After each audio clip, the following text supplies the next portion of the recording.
ወንዞችን አደርጋለሁ ይላል። አሁን አዲስ ነገርን እንደሚያደርግ እግዚአብሔር በኢሳይያስ 43 ቁጥር 19 ላይ ተናግሯል። አዲስ ነገር አደርጋለሁ። ይሄ አዲስነት የሚመጣው በእግዚአብሔር ነው። ይሄ ብቻ አይደለም፣ አዲስ ኪዳን ከእስራኤል ሕዝብ ጋር የምገባበት ዘመን ይመጣል አለ ኤርሚያስ ምዕራፍ 31 ቁጥር 31 ላይ አዲስ ኪዳን የሚያድሰው አዲስ ኪዳን ይመጣል። በማን ነው ያ አዲስ ኪዳን የመጣው? በኢየሱስ ክርስቶስ በደሙ መፍሰስ። ያ የደም ኪዳን ኢየሱስ ክርስቶስ በመስቀል ላይ ያፈሰሰልን ደም የአዲስ ኪዳን ደም ይባላል። አዲሱ ኪዳን የተመሰረተው በኢየሱስ ክርስቶስ ደም ላይ ነው። ብሉይ ኪዳን በበጎችና በዋኖሶች በፍየሎችና በወይፈኖች ደም ላይ ነው የተመሰረተው።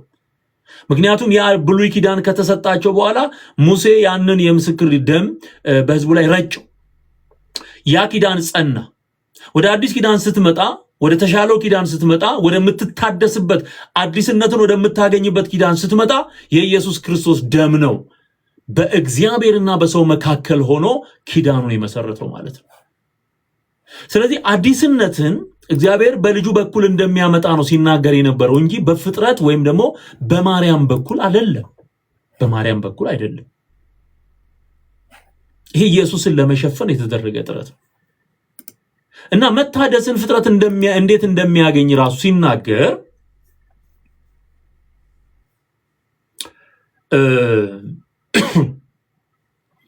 መጽሐፈ ዕዝራ ላይ በምድር ላይ በእስራኤላውያን ሕይወትና ታሪክ ውስጥ ከስደታቸው ከመከራቸው ጋር በተገናኘ መታደስ የሚለውን ቃል ለእግዚአብሔር ሰጥተው እንመለከታለን። መጽሐፈ ዕዝራ ምዕራፍ 9 እና ምዕራፍ 9 ቁጥር 8 እና ቁጥር 9 ላይ ስታነቡ አሁንም ቅሬታ ይተውልን ዘንድ በተቀደሰውም ስፍራ ችንካርን ይሰጠን ዘንድ አምላካችንም ዓይናችንን ያበራ ዘንድ በባርነትም ሳለን ጥቂት የህይወት መታደስን ይሰጠን ዘንድ ለጥቂት ጊዜ ከአምላካችን ከእግዚአብሔር ሞገስ ተሰጥቶናል ይላል እና ይሄ ከመከራ መዳንንና በአዲስ መልኩ የሚጀመረውን የእስራኤልን ታሪክ የሚያሳይ የሚጠቁም ቃል ነው። ሁለቴ ይጠቀመዋል። በባርነታችን አልተወንም፣ የህይወትን መታደስ ይሰጠን ዘንድ ነው የሚለው። አሁን ይሄን ቃል ወደ ዘላለም የእግዚአብሔር ኮንሰፕት ስታመጣው፣ የቃሉ መረዳቱ ስትከተው በባርነት በዲያብሎስ ግዛትና በሲኦል ጨለማ ያልተወን የህይወት መታደስን የሰጠን ማን? እግዚአብሔር። ዕዝራ ምዕራፍ 9 ቁጥር 9 ላይ ይሄን ታገኛላችሁ። እሺ፣ ሌላው ሮሜ ምዕራፍ 12 ቁጥር 2 ላይ ሮሜ ምዕራፍ 12 ቁጥር 2 የእግዚአብሔር ፈቃድ እርሱም በጎ እና ደስ የሚያሰኝ ፍጹምም የሆነውን ነገር ምን እንደሆነ ፈትናችሁ ታውቁ ዘንድ በልባችሁ መታደስ ተለወጡ እንጂ ይህን ዓለም አትምሰሉ ይላል። የልብ መታደስ የሚል ሐሳብ ሮሜ ምዕራፍ 12 ቁጥር 1 ላይ እናገኛለን። ይሄ የልብ መታደስ ከእግዚአብሔር ፈቃድ ጋር የተገናኘ እንደሆነ እዚሁ ላይ ስታነቡት ያላችሁ የእግዚአብሔር ፈቃድ እርሱም በጎና ደስ የሚያሰኝ ፍጹምም የሆነውን ምን እንደሆነ ፈትናችሁ ታውቁ ዘንድ በልባችሁ መታደስ ተለወጡ። የልብ መታደስ ደግሞ የሚሰጥ በመንፈስ ቅዱስ ነው። አሁን አብ ልጁን ላከ። የሰዎችን መዳን ዲዛይን ያደረገው ፕላን ያደረገው አብ ነው። ያንን መጥቶ የፈጸመው ኢየሱስ ክርስቶስ ነው። አሁን ከክርስቶስ እርገት በኋላ ይህንን እያቀላጠፈ ሰዎችን እያተመ እየወቀሰ እየመለሰ የዳኑትን እያተመ ያለው ከእንደገና ወደ ክርስቶስ መልክ እያሳደገን ያለው መንፈስ ቅዱስ ነው። ስለዚህ የልብን መታደስ የሚሰጠው መንፈስ ቅዱስ ነው። ማርያም አታድስም። ኦኬ፣ ማርያም አታድስህም። የሚያድስህ መንፈስ ቅዱስ። እኔ አሁን ታድሶ በሚለው ኮንሰፕት ውስጥ አዳሹ መንፈስ ቅዱስ ነው የምለው። ሁልጊዜ ከሰማችሁኝ አዳሹ መንፈስ ቅዱስ ነው። ቃሉ ነው። የእግዚአብሔር ቃል ያድሳል። የእግዚአብሔር መንፈስ ያድሳል። በእምነት የተቀበልከው ህይወት አዲስነትን ይሰጣል። ይሄን ለመረዳት ቲቶ ምዕራፍ 3 ቁጥር 5ን ማንበብ በቂ ነው። ቲቶ ምዕራፍ 3 ቁጥር 5 ላይ እንደ ምህረቱ መጠን ተመልከት፣ ለአዲስ ልደት በሚሆነው መታጠብና በመንፈስ ቅዱስ በመታደስ አዳንን እንጂ እኛ ስላደረግነው በጽድቅ ስለነበረው ስራ አይደለም ይላል። ይኸው ቲቶ ምዕራፍ 3 ቁጥር 5 ላይ እዚህ ጋር ላምጣላችሁ።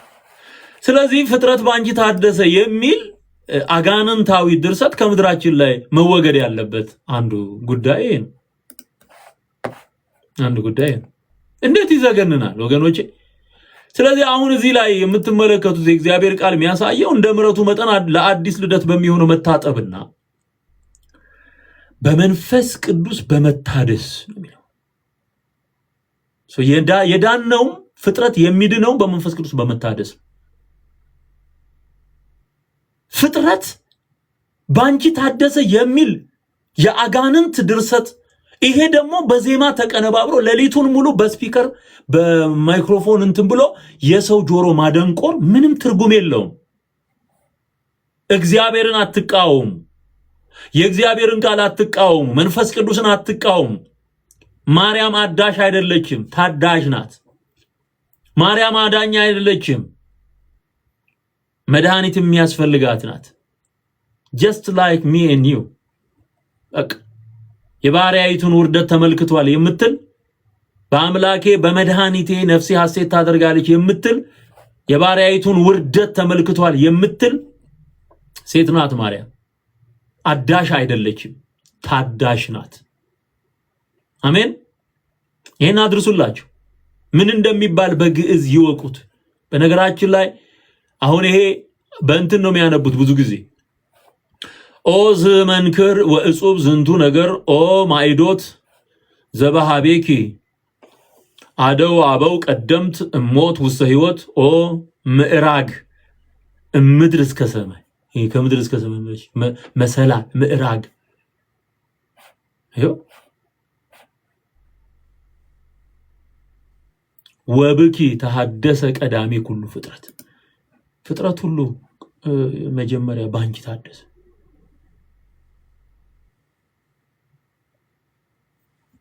እንዲህ አይነት ከልት ነው የሚሉት። ከዛስ ምን ይላል ቀጥሎ? አንቲ ውእቱ ተስፋው ለአዳም አመ ይሰደድም ገነት የዋሃቱ ለአቤል ዘተቀትለ በአመፃ ሂሩቱ ለሴት ወምግባራቲው ለሄኖክ ታቦት እንተኖ በዘባቲ ድህነ እምኩይ አይ ቡራኬሁ ለሴም ወክፍል ሎቱ ተናግዶቱ ለአብርሃም መዓዛሁ። እሺ ከገነት በተሰደደ ጊዜ ተስፋው አንቺ የአዳም ተስፋው አንቺ ነሽ።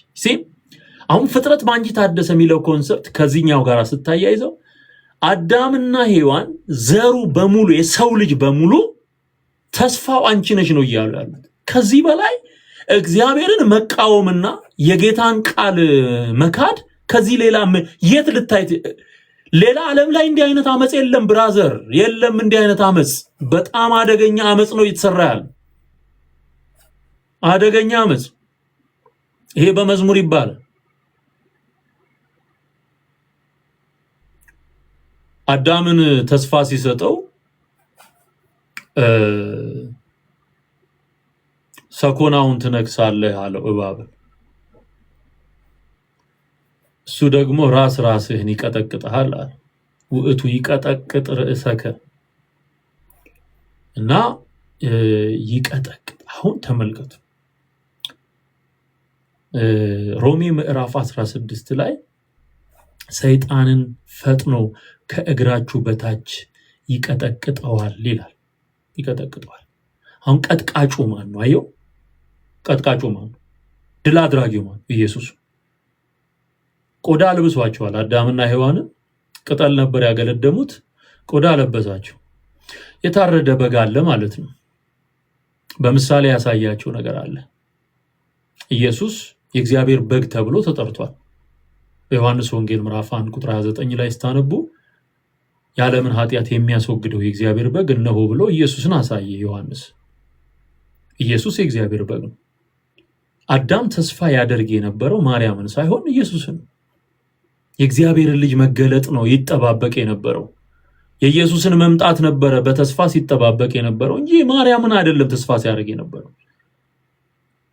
አብም የተናገረው ስለ ልጁ መምጣትና ማዳን፣ ሰኮናውን እባብ እንደሚነክሰው እሱ ደግሞ ራሱን እንደሚቀጠቅጥ። አያችሁ ስለ ቀጥቃጩ ነው የሚናገረው ማለት የእባቡን ራስ ስለሚቀጠቅጠው መዝሙረ ዳዊት 73 ላይም ተጽፏል መዝሙረ ዳዊት 73 ላይም ተጽፏል አንተ የዘንዶን ራስ በውሃ ውስጥ ሰባበርክ ይለዋል ሰባበርክ ሚረግጠው ሚሰባብረው ሚቀጠቅጠው ማን ነው ኢየሱስ ስለዚህ የአዳም ተስፋ ኢየሱስ እንጂ ማርያም አይደለች እነ ዳዊትም ሲዘምሩ አሁንስ ተስፋዬ ማን ነው እግዚአብሔር አይደለምን ይላል አሁንስ ተስፋዬ ማን ነው እግዚአብሔር አይደለምን እግዚአብሔር ነው ተስፋዬ እያሉ ነው ነቢያት ሲጮህ የነበረው እንደውም በፍጡር ተስፋ ማድረግ እርግማን እንደሆነ ትንቢተ ኤርምያስ ምዕራፍ 17 ላይ ተጽፏል ቁጥር 5 ላይ ፍጡርን መደገፊያው የሚያደርግ የተረገመ ነው የሚለው የተረገመ ተስፋዬ አንቺ ነሽ መመኪያዬ አንቺ ነሽ እያለ ሚዘላብድ ትውልድ የተረገመ ነው እርግማናም በረከት የለው የአዳም ተስፋ ኢየሱስ ነው በወይኒ ላሉት ሄዶ ወንጌልን የምስራችን የሰበከላቸው ኢየሱስ ነው በሐዋርያው ጴጥሮስ መልእክት ላይ እንደተጻፈልን ሲጠባበቁት ነበር በሲኦል ላሉት እኮ የምስራቹን የተናገራቸውና መዳናቸውን ያበሰራቸው ኢየሱስ የኔ ተስፋ ኢየሱስ ያንተ ተስፋ ኢየሱስ ያንቺ ተስፋ ኢየሱስ ፍጡርን ተስፋው የሚያደርግ መመኪያው የሚያደርግ ምን አይነት ፍጥረት የተረገመ ካንቺ ውጪ ማን አለኝ እያሉ የሚጮሁት ጩኸት አለ በመኑ እትሜካ ማርያም የሚል ድርሰት አለ ለመሆኑ እኔ ካንቺ ውጪ በማን መካለው ይላታል መንፈሷን ሲያናግራት ቄሱና ዲያቆኑ ተሰልፎ በእውኑ በካንቺ ውጪ እኔ በማን መካለው ይላታል በመኑ እትሜካ ማርያም እያለ ይጮሃል መመኪያህን እግዚአብሔር ካላደረክ ተረግመሃል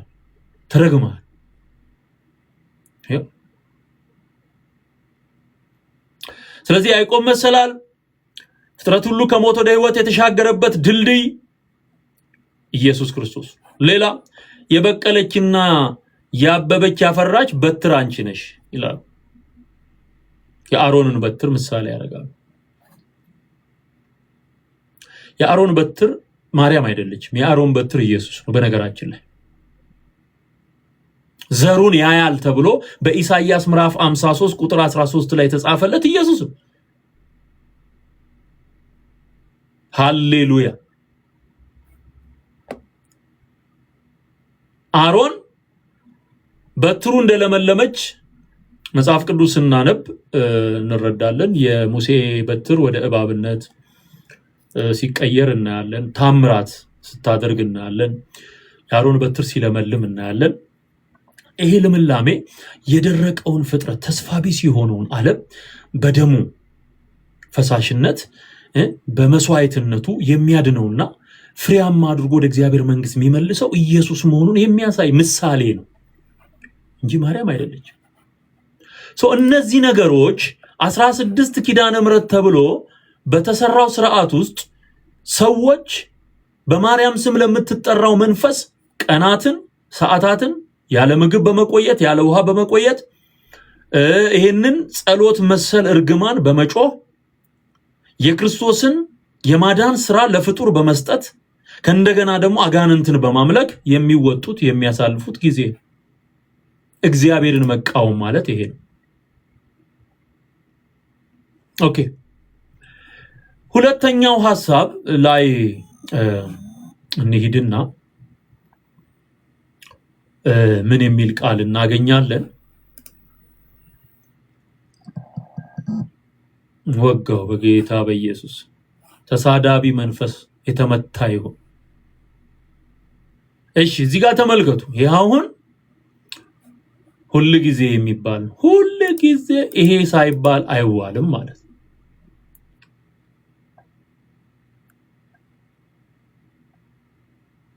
ሁለተኛ ሰማይ ሆይ ባንቺ ዓለም ዳነ በልጅሽም ሰላም ሆነ ይላል ብኪ ደነ ዓለም ወበወልድኪ ኮነ ሰላም፣ በልጅሽ ሰላም ሆነ። ዓለም ግን የዳነው ባንቺ ነው። እነዚህ እኮ ካዲዎች ናቸው። ሙልጭ አድርገው እግዚአብሔርን የሚክዱ ተሰብስበው የሚክዱ ናቸው። በየትኛው የመጽሐፍ ቅዱስ ክፍል ውስጥ ነው ዓለም በማርያም ዳነ የሚል ኮንሰፕት የምታገኘው? የት? ምን ላይ ነው ወንድሜ? አሁን ዲያቆናት፣ ቄሶች፣ መሪጌቶች፣ መነኮሳት፣ ጳጳሳት የምትባሉ የት ቦታ ነው ዓለም የዳነው በማርያም ነው የሚል ያገኛችሁት? የት ቦታ? የታደሰው ዓለም በማርያም ነው የሚል የት ቦታ አገኛችሁ?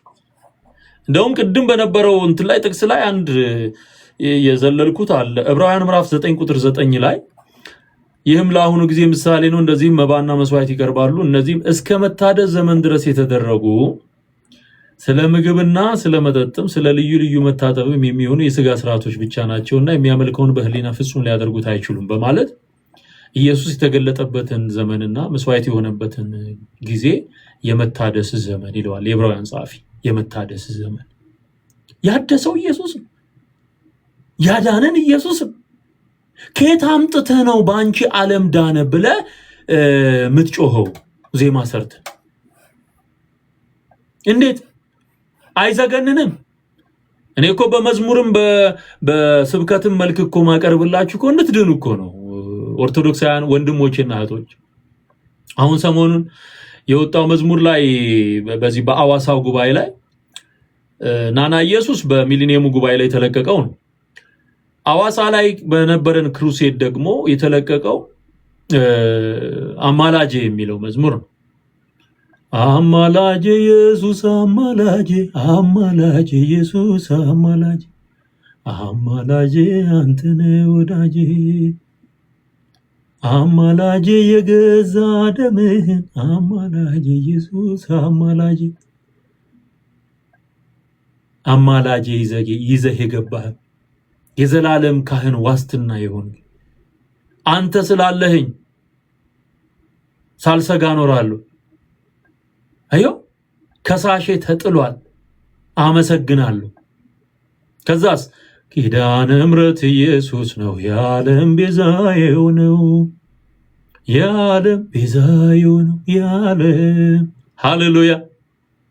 ከሙታን የተነሳው ኢየሱስ አንበሳው። በቃ በዝማሬ የሚሆን በወንጌል ስብከት የምነግራችሁ እውነት እንድትድኑ ነው። እግዚአብሔርን ያስከፋዋል። ይሄ እግዚአብሔርን ያሳዝነዋል። ልጁን ሰጥቶ አንድ ልጁን ሰጥቶ በመስቀል ላይ ሁሉ ዋጋ ከፍሎ ያዳነህን ጌታ እሱን ትተህ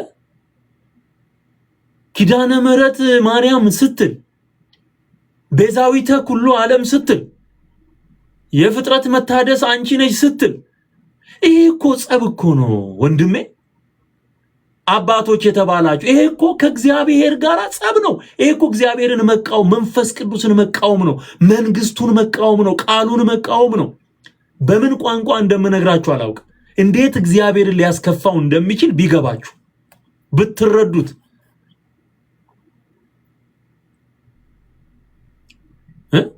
ባንቺ ዓለም ዳነ ትላለህ። ከዚህ በላይ መረገም ከየት ይመጣል? ይሄ እኮ ነው የምድራችን እንቆቅልሽ ማለት ይሄ ነው። እንደዚህ አድርገው ያጋግጡታል ማለት ነው ህዝቡ። ወጋው የደብተራ መንፈስ። እግዚአብሔር ስራችሁን ለዘላለም ያፍርሰው። ማርያም መድኃኒት አይደለች። ማርያም አዳሽ አይደለች። መድኃኒት የሚያስፈልጋት ናት፣ ታዳሽ ናት። እውነቱ ይሄ። ክብር ምስጋና ለእግዚአብሔር ለአምላካችን ይሁን። ሃሌሉያ። ስለዚህ ምን ነግራችሁን እውነት በመስማት ንስሐ እንድትገቡና ጌታን እንድትቀበሉ ነው እኔ ምነግራችሁ።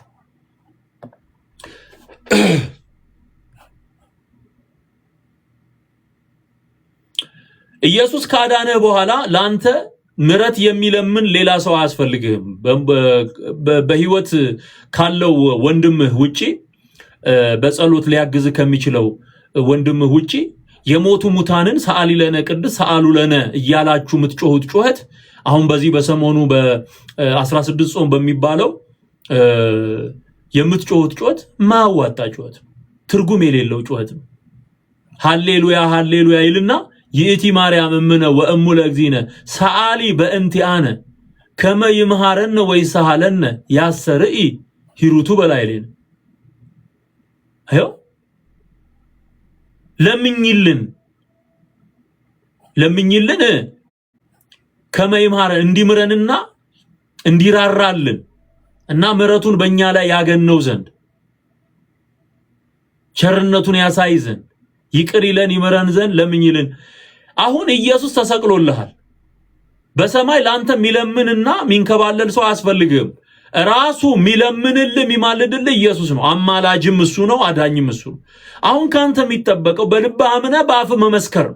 ኢየሱስ ጌታ እንደሆነ በልብ ብታምን እግዚአብሔርም ከሙታን እንዳስነሳው በአፍ ብትመሰክር ትድናለህ።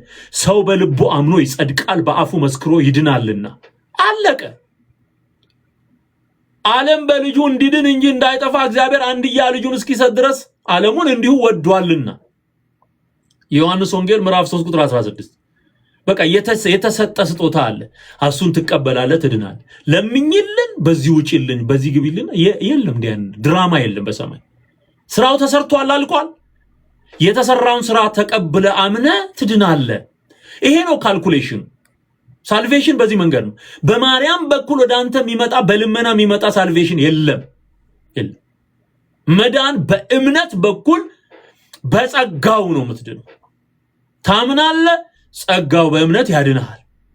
ይሄንን ነው ኤፌሶን ምዕራፍ 2 ቁጥር 7 ጀምሮ ስታነቡ ጸጋው በእምነት አድኗቸዋል። ሌላው በዚሁ በኪዳነ ምሕረት እያሉ በሚጠሩት ሰሞን የሚሉት በጣም አጸያፊ ክፍል አለ። በጣም በጣም በጣም በጣም ይሄ ሰራዊተ መላእክቱ ለመድኃኔ ዓለም በሚለው ክፍል ላይ ድርገት የሚባለው አካባቢ ላይ ሲደርሱ ይሄ ቁርባን የሚሉት ሰዓት ላይ ሲደርሱ የሚሉት ነው። ቅዳሴ ማርያም በቀደሱ ቁጥር ይሄንን ማለት ነው። ቅድመ ገጹ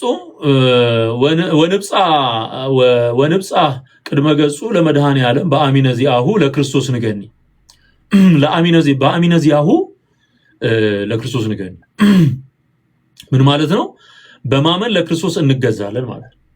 በማመን ለክርስቶስ እንገዛለን። ኦኬ፣ ለክርስቶስ ንገኒ ገነየ ማለት ንገኒ ማለት እንገዛለን ማለት ነው። ንገኒ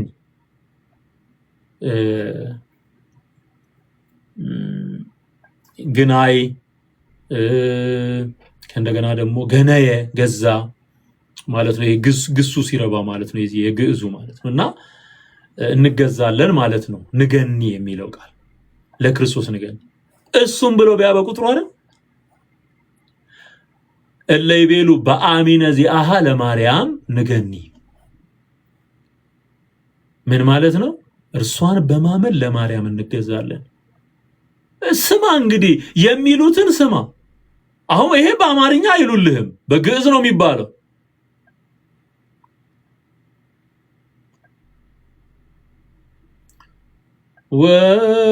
ወንብጻህ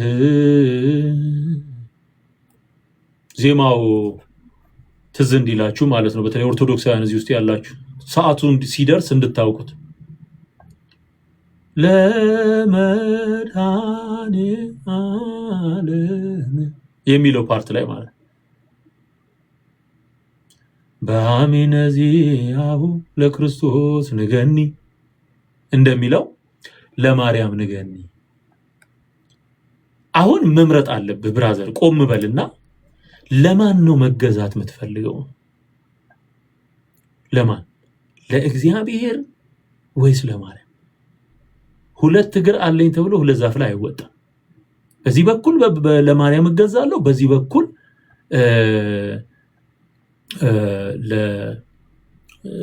ለእግዚአብሔር እገዛለሁ አይባልም። በዚህ ለገንዘብ በዚህ ለእግዚአብሔር እገዛለሁ ማለት አይቻልም ብሎ ጌታ ኢየሱስ በማቴዎስ ወንጌል ምዕራፍ 6 ላይ ተናግሯል። ልክ እንደዚህ ለማርያምም ለእግዚአብሔርም እንዴት ትገዛለህ? ሁለት አማልክት። ይሄ እኮ ነው አምልኮተ ማርያም ማለት ይሄ ነው። የማርያም አምልኮ ወይም ለማርያም መገዛት ማለት ይሄ ነው። ይሄ 16 ቀን መርገም ነው። በነገራችን ላይ ለማርያም ነው የሚገዙት። ይኸው ብናገረው ማልቅ በጣም ብዙ ኮተታል። ሰዓታቱ በሙሉ በአብ ምስጋና፣ በወልድ ምስጋና፣ በመንፈስ ቅዱስ ምስጋና ለአንቺ እንገዛለን ነው እያሉ የሚያድሩት ሌሊቱን ሙሉ። እግዚአብሔር ይጥረገው ከምድራችን ላይ በጌታ በኢየሱስ ክርስቶስ። እንደዚህ እያሉ ይጮሃሉ።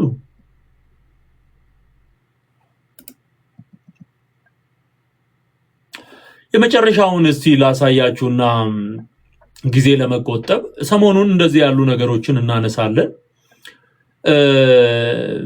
በንጽህና በቅድስና በቤተ መቅደስ ኖርሽ እንጂ ይላታል ቅዳሴው። እኔ ስለ የትኛው ማርያም እንደሚያወሩ ግራ እኮ ነው የሚገባ ወንድሜ። በንጽህና በቤተ መቅደስ የት ልጅ አትኖርም? ሲጀመር በአይሁድ ስርዓት የመጀመሪያው ነገር ጂኦግራፊ አለማወቅ ነው። ማርያም ያደገችው ናዝሬት ገሊላ ውስጥ ነው። ቤተ መቅደሱ ያለው ኦልድ ሲቲ ኢየሩሳሌም ነው። በኢየሩሳሌም እና በናዝሬት ገሊላ መካከል የ5 ሰዓት ያህል የመኪና መንገድ ልዩነት አለ። በጣም ብዙ ኪሎ ሜትር ርቀታል። በአመት አንዴ ለበዓል ነው የሚመጡት። እኔ ሄጄ አይቼዋል። ከእንትን ከኢየሩሳሌም እስከ ናዝሬት ነድተናል። በጣም ረጅም ርቀት ነው። በረሃ አቋርጣችሁ የምትሄዱበት መንገድ ነው። ገብርኤል ራሱ ወደ ናዝሬት ገሊላ ነው የመጣው። ምን አይነት ድርቅና ነው? ቆይ በቤተ መቅደስ የኖረች ማርያም የለችም። ናዝሬት ድረስ ነው ገብርኤል ሄዶ ያበሰራል። ሼም የሚባል የለም። ይሄንኑ ስተት እያወቅ እንዴት ነው የምታነበው? ቆይ ቄሱ ቆይ ይሄንኑ ሰሞን በቤተ መቅደስ ኖርሽ የምትለው ከየት አምጥተህ ነው ይሄን ተረት የምትነዛው ሰው ላይ ማለት ነው? ይሄ እኮ ለማርያም ክብር አይጨምርም። ይሄ ውርደት እኮ ነው። እንደውም ሐሰትን በማርያም ስም መናገር ማለት። ስለዚህ መጀመሪያ ጂኦግራፊ አያውቁም ነው ሰዎች። የመሬቷን አቀማመጥ የእስራኤልን አቀማመጥ አያውቁ። ናዝሬት የት እንዳለ ነው ወይስ አዳማ ነው የሚመስላቸው? ናዝሬት እኔ እንዴት ነው ነገሩ? ቅዱሳን ናዝሬት ሲባል አዳማ ነው እንደሚመስላቸው?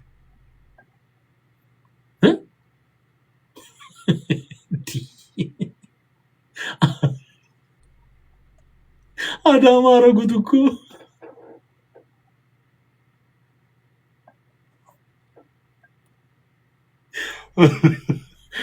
ዲነችና ከዛ ሁለተኛው ስታቸው ምንድነው? በቤተ መቅደስ ሴት ልጅ እንደማትኖር አውቁ። ኖርሽ ነው የሚለው ማለት ልክ አንድ ቤት ውስጥ እንደሚኖረው አንድ ሰው ቤተ መቅደስ ውስጥ ነው ማርያም የኖረችው ነው የሚሉት። እንዲህ ብለው ነው። ይሄ በጣም የሚገርም ስተት ነው። በቃ የሚገርም ስተት ነው።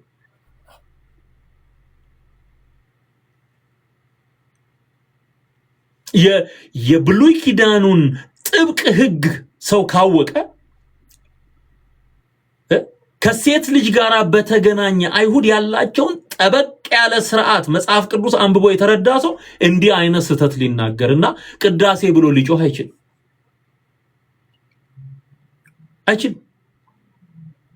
ሴት ልጅ ቤተ መቅደስ ልትኖር የምትችልበት አሰራር የለም። በጣም ነውረኞች ናቸው። እኮ ከስተት በላይ ባይዞ ስተት ብለህ አይደለም የምታልፈው። ይሄ አጋንንት ነው። ሙልጭ ያለ ውሸት ሲዋሽ አጋንንት ነው። ሰው ሲሰማል አይሰማም። ሰው ሲነገረው እኮ ጨለማ ውስጥ ነው ያለው። ደግሞበታል። በዚህ በአፍዛ ደንዝዞ ነው ያለው። እግዚአብሔር ይሄንን የሐሰት መንፈስ ይውጋው በጌታ በኢየሱስ።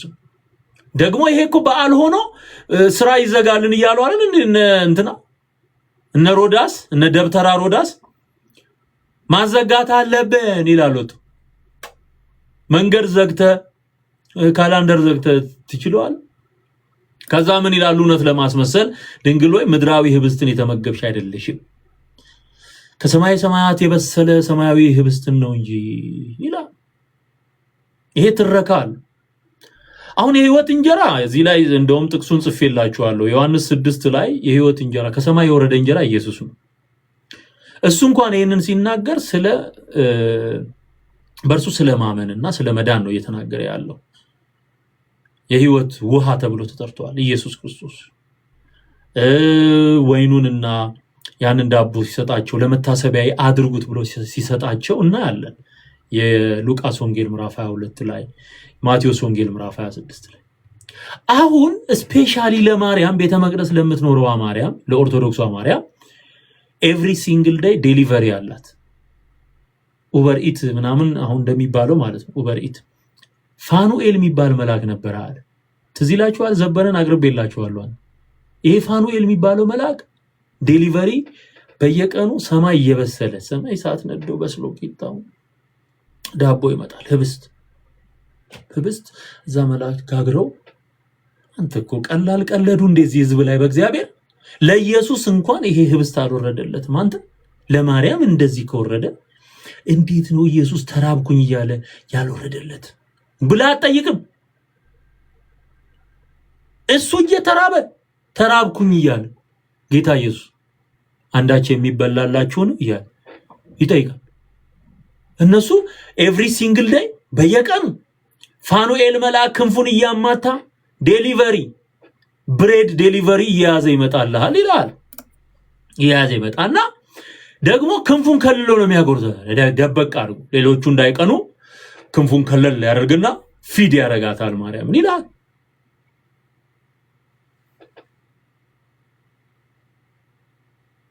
ፋኑኤል ማን ገብርኤል መልአክ ነው? ማን ደግሞ በክነፍ ጾራ ምናምን መንጦላይት ደመና ሰወራ እያለ የሚጮኸው ነገር አለ። በቃ እዛ ፊድ ያረጋል። እሱን ነው እኮ ይኸውልህ አሁን እዚህ ጋር ጸሎት ብሎ እንትን ብሎ ወይን ከልት ሲጽፍ ምንድነው ያለው? ምድራዊ ህብስት በሙሉ አልተመገብሽም እንዴ? ማርያም እኮ ሰው ናት እኮ። ባለፈው ማርያም አትጸዳዳም አሉ ያኝ 16 ጽላት ለጠንቋይ ሰጥተው ሙሉ በግ ከነነፍሱ ቤተ ክህነት ግቢ ውስጥ የቀበሩት ጳጳስ አቡነ እንድሪያስ የሚባሉት ጉባኤ መሃል ቆመው ማርያም አትጸዳዳም አሉ። አትዘን ይሄ የተያያዘ ክደታቸው ለኢየሱስ እንኳን ከሰማይ በየቀኑ እንጀራ አልመጣም። ለዋናው ለባለቤቱ እንኳን ዴሊቨሪ ከሰማይ ሰማያት የበሰለ ሰማያዊ ህብስትን ነው እንጂ ሳት ያነዳል። እዛ ሄዶ የውሸታቸው ውሸት እኔ ነኝ ያራገብኩት ሊል ይችላል አንዱ ዲያቆን መጥቶ እኔ ነኝ የዛን ጊዜ ፋኑኤል ሲያበስሎ ያንን ዳቤ ያንን ህብስት ሳቱን እኔ ያራገብኩለት ነበር ሊል ይችላል አንዱ ደብተራ መጥቶ። ውሸት እንዲህ ነው፣ ተቀጣጥሎ ነው የሚሄደው፣ ማለቂያ የለውም።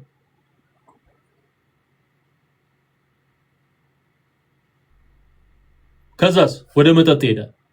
ድንግል ሆይ ምድራዊ መጠጥን የጠጣሽ አይደለሽም፣ ከሰማይ ሰማያት የተቀዳ ሰማያዊ መጠጥ ነው እንጂ። ምንድን ነው ሰማያዊ መጠጥ?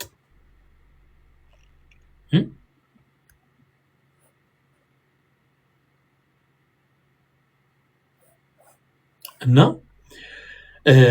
ምድራዊ የሆነ መጠጥ ውሃ ምናምን አልጠጣሽም። ወይን አልቀመስሽም። ከሰማይ መጣ ምጠጪ የነበሩ ይሄ ነው የሚነበብልህ። በቃ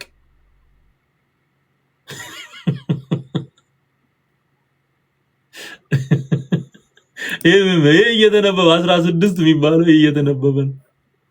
ይሄንን ነገ መጣበታለሁ ካለን ጊዜ አንፃር ለዛሬ በቃናል። ምን አያልቅም እኮ ግን እግዚአብሔር ለህዝባችን ማስተዋልን ይስጥ። በእውነት ተዋሽታችኋል ኦርቶዶክሳውያን። እኛም ከልጅነታችን ተዋሽተን ነው፣ ዋሽተውን ነው ያሳደጉን። ማርያም ምግብ አልበላችም ብለውን ነው ያሳደጉን። ኢየሱስ እንኳን ፍጹም ሰው ነው ስላለ እንደ ሰው ተርቧል፣ ተጠምቷል፣ በልቷል፣ ጠጥቷል ብለን ነው ምናምነው እና እያታለሉን ነው ያኖሩ። የደብተራ ስራ ነው፣ የጥንቆላ ስራ ነው፣ የመተት ስራ ነው፣ የክህደት ስራ ነው፣ የአጋንንት ስራ ነው። እኔ እውነቱን እየነገርኳችሁ ነው። ሐሰት ምን ያደርጋል? ለእግዚአብሔር ክብር እውነትን ተናግሮ መኖር ይሻላል፣ መኖር ይሻላል።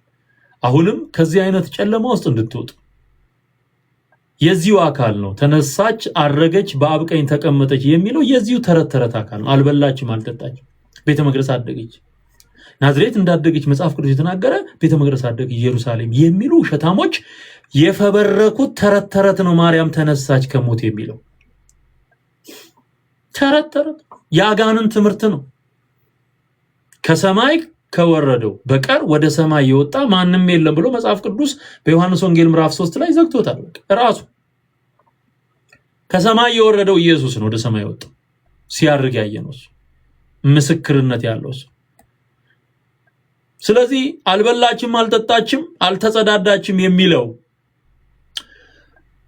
ትርክታችሁ ወዴት አመጣችሁ? ከሞት ተነስታ አርጋ በአብ ቀኝ ተቀመጠች ወደሚል ውሸት ወሰዳችሁ። ንስሐ ግቡ፣ ጌታን ተቀበሉ። ኢየሱስ ያድናል። ምድራችን የበላት ተረት ነው፣ የሐሰት ትርክት እንኳን አይደለም በሃይማኖት ቤት ታሪክ በምትለው የኢትዮጵያ ታሪክ ጀነራል ሂስትሪ ኦፍ ኢትዮጵያ በምትለው ላይ ራሱ ስንት አይነት ምስቅልቅሉ የወጣ የሐሰት ትርክት አለ።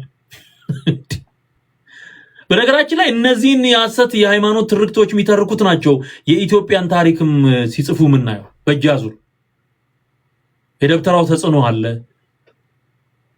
የነ ጸሐፌ ትእዛዝ፣ የነ ጸሐፌ ምናምን፣ የቀኛዝማች የግራዝማች፣ በጣም ብዙ አይነት ነገር አለ።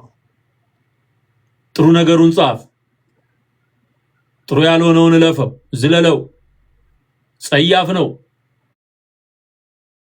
እሱን አትጻፍ እየተባለ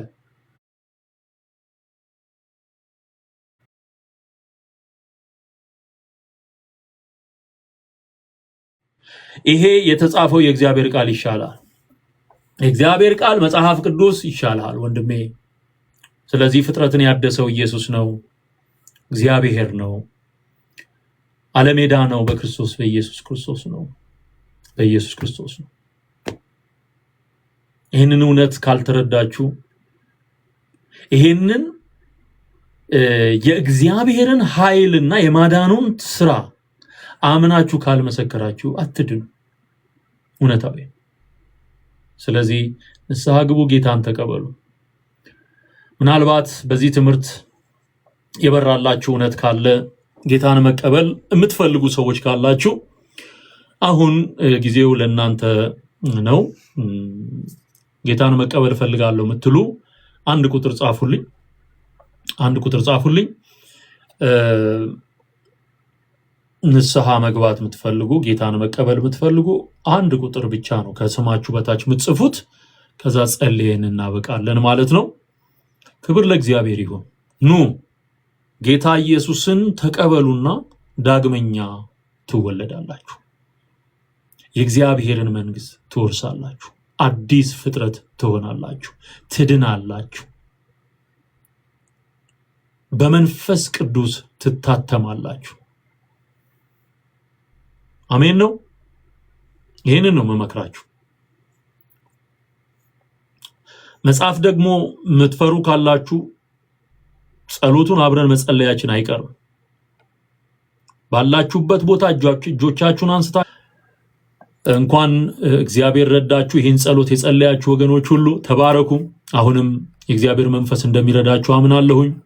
ወደ እውነት ሁሉ የሚመራ ጌታ ያስተማሩን የሚያስታውስ መንፈስ ቅዱስ ያግዛችኋል። ጸልዩ፣ መጽሐፍ ቅዱሳችሁን አንብቡ፣ በርቱ። የረዳን አምላክ ስሙ ይባረክ። የዛሬውን በዚህ ፈጸምኩ። ጌታ ቢፈቅድና ብንኖር በሌላ ፕሮግራም ደግሞ ነገ እንገናኛለን። የዘላለም ሕይወት ሚኒስትሪን ለማገዝ የዜል የካሻፕና እንደዚሁም ደግሞ የኢትዮጵያ የሚኒስትሪው ባንክ አካውንቶች አሉ። በዛ መሰረት ድጋፋችሁን ማድረግ ትችላላችሁ። ወዳችኋለሁ። ዘመናችሁ ይባረክ። ሻሎም